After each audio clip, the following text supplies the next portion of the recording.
Hey, this is Rolla Olak, and you're listening to the Loudini Rock and Roll Circus. Hello, everyone, and welcome back to the Loudini Rock and Roll Circus. Another interview here today. As part of our interview series, every Wednesday you go to LoudiniRockandRollCircus.com to hear an interview with amazing artists like the one we have today. Rolla Olak is with us. He's a singer-songwriter, amazing musician. He's got a great new record out. Can't wait to get into everything with him. First, I'd like to thank my sponsor, Positively, Pittsburgh Live, Pittsburgh's first internet radio, TV network, online community magazine, and business directory. Go to pplmag.com to listen to, watch, download, receive emails with the latest audio and video created by members of the community. These are businesses and people like me doing podcasts on all kinds of different subjects. You can learn a lot. You can also find a lot of different ways that you can promote whatever it is that you're doing. That is Positively Pittsburgh Live Magazine, pplmag.com. Like I said, you are with the Loudini Rock and Roll Circus. Please go to LoudiniRockandRollCircus.com to catch up with everything we've got going on. Like I said, every Wednesday is a new interview, and every Saturday is a new music podcast. So you definitely want to go check that out at LoudiniRockandRollCircus.com. And as I was telling you guys, we have Rolla Olak on the line with us. Rolla has just released his new album, Heavy Feather, on Older Records. His new album is produced by Aaron Older of Edward Sharp and the Magnetic Zeros. The record also features vocals from Catherine Calder from the New Pornographers. So far, we have 2 singles from the album, 2 AM and Ghost Riders. Rolla is based in Vancouver. Rolla, welcome to the Loudini Rock and Roll Circus. Hey, Lou, thanks for having me on the show, man. Good. I'm glad that you're here. Finally, we were able to connect. So, Rolla, tell. I think the best way to start with you is, could you maybe give us a description? Could you describe to the audience kind of like what your sound is and what you're kind of going after? What kind of experience you're trying to give to the audience with your music? Well, Heavy Feather, it's basically just regular singer-songwriter songs. Mm-hmm. We tried to make it a little bit more unique, just our approach to the record. So there's a lot of cool textures and sounds that we recorded. Aaron, who produced the album, he's really good at sort of finding unique ways of recording. So I think it's a little. We took like sort of normal songs and played them in a way that's maybe a little bit more unique and experimental, I would say. I hear, to me, the record is kind of like, it's got a like sort of reflective nature to it. It's kind of ethereal, in a way, kind of trippy. And I think you're kind of doing yourself a disservice by calling it just regular singer-songwriter stuff, because I really think that you create a great atmosphere. And one of the things I thought was very cool is I love the combination of acoustic guitar and then the real sort of trippy electric guitar work. And then you guys did something really interesting, which was you combined that with electronic sounds. Like the drums are all obviously some kind of electronic drums, correct? Yeah. They definitely sound that way, yeah. Yeah, we used a vintage Korg drum machine from the 70s. And it's actually the same drum machine that J.J. Cale used on one of his albums. So it kind of harkens back to like singer-songwriters from the 70s as well.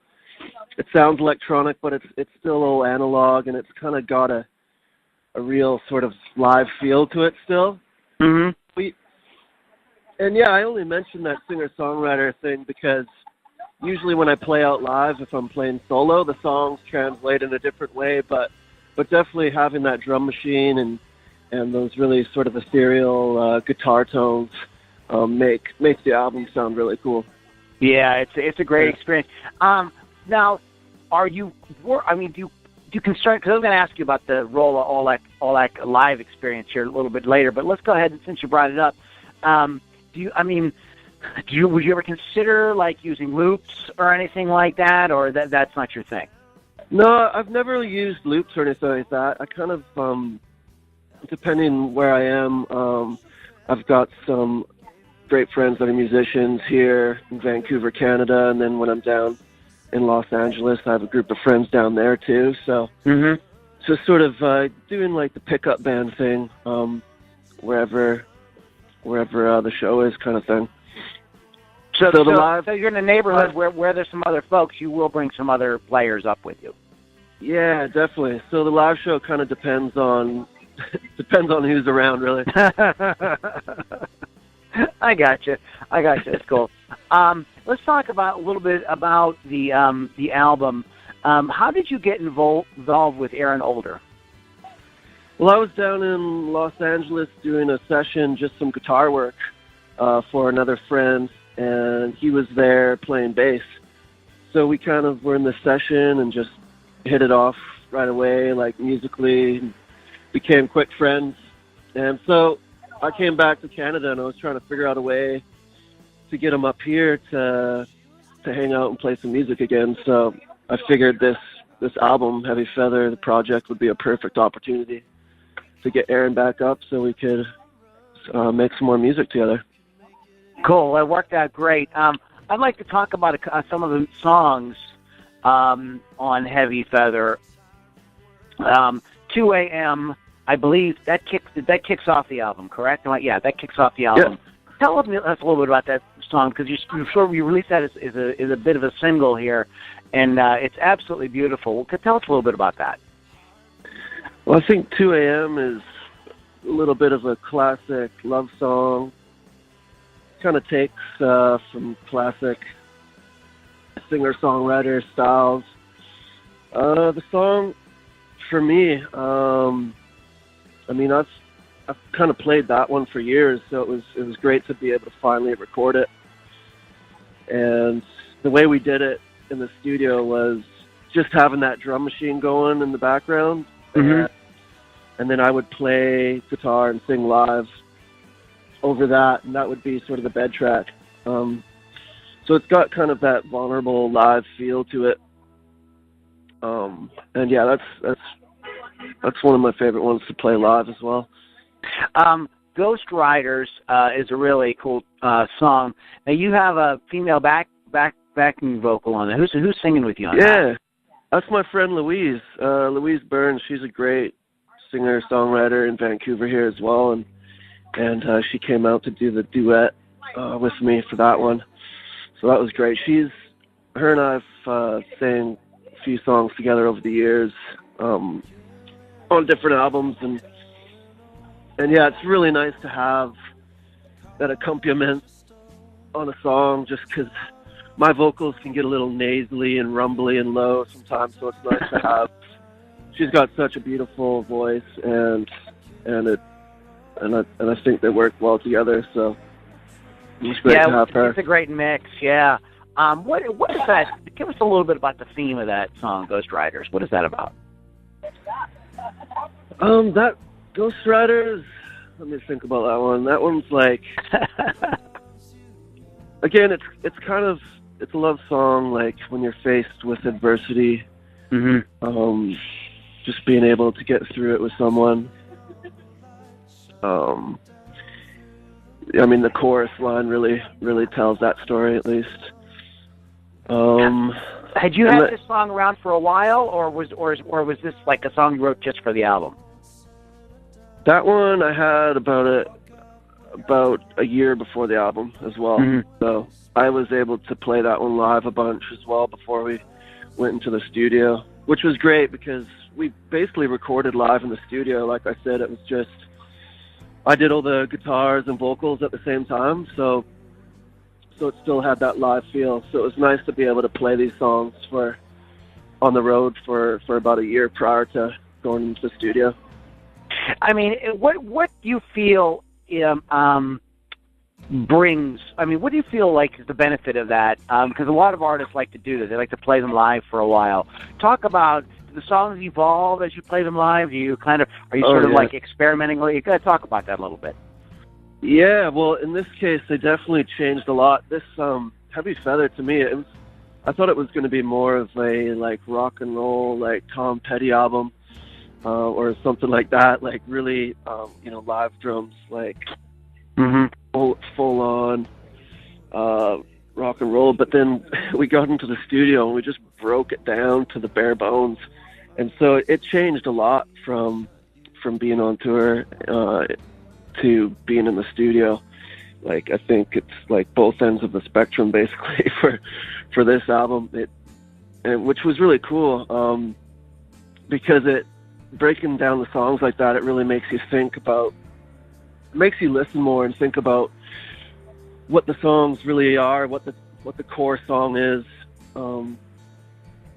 which is really important, I think, for being in the studio. Like, you're listening a lot more, and that way you're able to pick up all those subtleties, which I think Heavy Feather really has now. How much a collaborative relationship did you have with Aaron, or was it pretty much him just basically supporting your ideas? It was a full-on, I would say it's a full-on collaboration, and with Aaron, and also, I mean, I wrote the songs, but then just stylistically and our approach to recording, I would say we're all Aaron's, and also Colin Stewart, who owns the studio. He's an amazing engineer. He's really well known in this part of the world. He was with us the whole way too. So being able to work with Aaron and Colin, these are two guys that I really look up to and was able to learn a lot from. So I was totally open to their ideas and direction on this record for sure. Let's take a little step back, Rolla. What made you want to play music? How did you get started? Oh, I got started on piano actually when I was like a little kid. We had a old crappy piano in the house, and it was just the funnest thing to play. And then my dad had an old guitar in the house, and it was just the funnest thing to do, is to pick up an instrument as a kid and not necessarily play any songs, but just make noise. and as I grew up, I'd get into different styles of music, and then I would try to mimic that style or whatever that I was into. So I don't know. I think just as a kid, just being able to have a couple instruments laying around the house is a real positive influence. Who were some of your early influences? Like what bands and artists kind of made you realize you wanted to go beyond just making some noises? I think definitely like Neil Young for me, like most Canadian musicians probably probably mention him. And my dad would have all his records playing all the time in the house. He was a big one. And then for more experimental styles, I would say my mom would have Laurie Anderson records hanging around, and just kind of, Bob Dylan, just all the classic singer-songwriters were always playing in the house, and those had a huge effect on me, and they kind of map out. It's kind of like going to school for songwriting, I think, when you listen to artists like that. And then you get more into the Frank Zappas and the Laurie Andersons and the more experimental stuff to have a bit more fun and just make some noise and unique sounds. And I think I was fortunate to have all those records just playing in the house and all the time. It sort of all goes into the mix, Yeah. So talk a little bit about how you progressed a little bit. I mean, were you always sort of in this sort of singer-songwriter sort of thing? Have you been in rock bands? Tell us a little bit about, give us a sort of Reader's Digest version of what's happened since you went from making noises to to Heavy Feather. You can do that. Yeah. Well, in between that, I was after I finished school, I moved to Toronto and joined a rock and roll band, and we toured around the world a little bit, and I was playing guitar, and that was really fun. That was the first time I'd ever really toured and was on the road playing shows every day, and being in I was just 20, early 20s, and that was super fun. So that was like my first taste of being able to travel, see the world, play some music with friends, and that's when I sort of started taking it a little bit more seriously. So I realized maybe this is something I could do as like maybe part-time or full-time, or just something that I'm really interested in. So I started writing my own songs with friends and stuff, and I think after that, after being in a band and touring around and being on like a record label, like a major label and stuff, I realized that I didn't really want to do that, and I kind of wanted to be a bit more mellow and do my own thing, and that's kind of where I'm at now with this album. I don't really take myself too seriously in a business sense of playing music and getting out there. It's more picking and choosing shows and being able to, play any style of music that I want. And I'm in a really good place right now where I work in the music industry, and I'm starting to build a recording studio myself, and being able to help other people record and do guitar sessions for other albums. So how long do you typically go between CDs? For me, it's been a long time, actually. Yeah, I was looking at your website. I was guessing your impression I was getting. So it was, I think it's between the last one. I think it was about 3 or 4 years. So with your own studio, we're going to be able to hear a little bit more from you, hopefully. I think so. I think that's the plan for sure. But in between my albums, I always end up doing like 100 sessions for other friends and sessions for other albums. So I'm always in the studio recording. It's just not always, I guess, for my own projects. So definitely when I'm being able to have my own place to record, I'm definitely going to be releasing a lot more often, I hope, anyways. I mean, does it take you a long time to write? I mean, is the songwriting process for you kind of laborious, or does it just flow? I think the good ones flow, and there's definitely a lot that fall by the wayside. Yeah. So I mean, it's strange that there's been 3 years since the last album. I haven't even really thought about that, but yeah, it has been a long time. Well, you're sort of like doing it, as you feel passionate about it, and not like, oh my God, I got to get a new record out. It's not like, Yeah, I'm not like part of. Yeah, I'm not like a pop star. Or there's no one telling me that I have to do anything. Right. It's very much like a labor of love, and I just want to keep it that way. I'm just gonna play music with friends and enjoy it. That's a great attitude.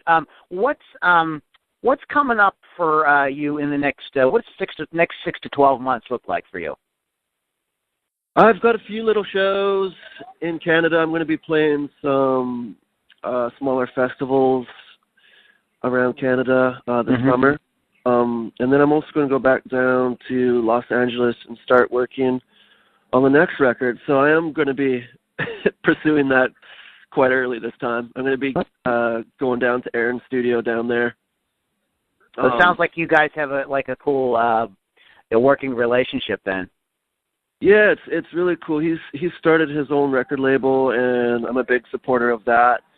So I want to go down there and create some more music so that we can release more and more songs on his label, older records. Right. And help get that off the ground. Excellent. So how can people stay in touch with you and catch up with you and keep abreast of everything you have going on? Yeah, I've got all my music online, and I'm online.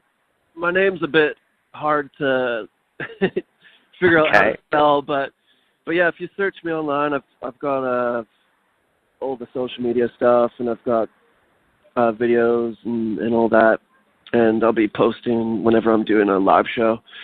I'm going to be in the States a little bit this year, mostly just doing sessions and some showcases. So yeah, people can find me online if they know how to spell my name. Yeah. Let me give it to everybody. It's Rolla. You can actually go to he has a you can see some videos and see some of his records and stuff if you go to rollaolak.com, and that is ROLLAOLAK.com. That's where the kids at home can tune in to find out and see what's going on. And you're obviously available from there. All the social media stuff is there, so you can see what's going on. For sure. Hey, can you hang on? We're gonna wrap up here, but can you hang on the line for a minute? I want to do like a little bonus question with you for our subscribers. Is that cool with you? Yeah, definitely. Okay, all right. Hey, guys, you've been listening to my interview here with Rolla Olak. Once again, let me give you his website. Fantastic singer-songwriter. Got a new album called Heavy Feather.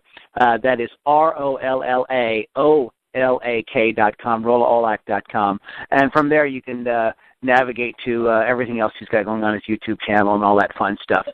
You're listening to the Loudini Rock and Roll Circus. Thank you, Positively Pittsburgh Live, my sponsor, pplmag.com. Go check them out and everything they have going on.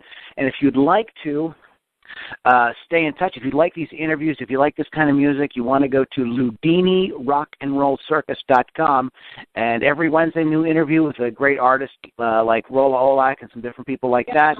And every Saturday there is a new music cast where we actually get to hear a lot of this great music that we are so passionate about and talking about. Guys, thanks so much for listening. LoudiniRockandRollCircus.com, and we will see you guys on the next podcast.